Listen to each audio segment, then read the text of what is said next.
මගේ මාධ්‍ය ජීවිතයේ ප්‍රධානම මේ කාර්යය මම සිදු කරේ යුද්ධෙදී.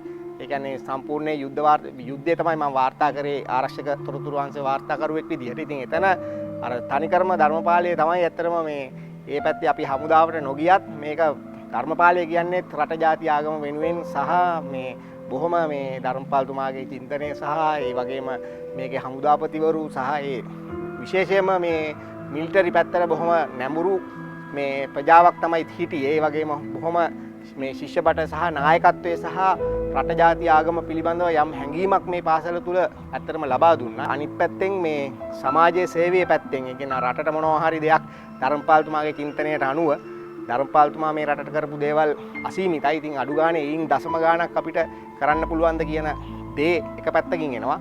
ඉතින් ඇත්තටම ලංකාවේ පළවෙනි බ්‍රේල් පත්තරේ පවා මේ මට නිර්මාණය කළා රටට දෙන්න පුළුවන් උනේ මං හිතන්නේ මේ ධර්මපාලෙත් එක්ක ඇති වෙච්ච ආభాෂය කියන එක තමයි ඇත්තටම කියන්නේ.